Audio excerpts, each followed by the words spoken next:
Hello 18! Welcome back to my channel. Thank you for clicking this video.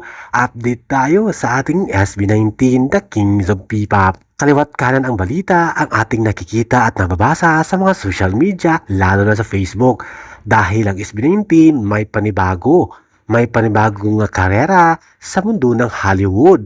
Ito nga ang UTA o United Talent Agency. Pumirma sila ng kontrata. Confirm na confirm. Sila'y under na ng UTA o United Talent Agency na nakabase sa Hollywood.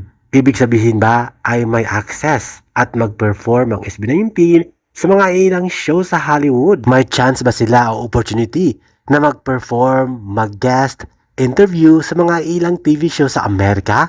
Dahil nga itong UTA, one of the popular at famous na talent agency sa buong Hollywood at Amerika. Kaya naman, looking forward ang ating 18. Tayong 18, looking forward tayo at positive na makikita natin at mapanood ang SB19, Mahalima, The King of P-Pop sa mga ilang TV show sa Amerika at Hollywood. Under contract sa UTA, it means maraming oportunidad, maraming chance na makilala pa sila sa buong Amerika at syempre pwede sila maging maggawa ng album at mga kanta na released by American level. Sana nga lamang ay hindi sila matulad sa Show Beauty Company, isang Korean entertainment company na mayroong problema sa kanilang management.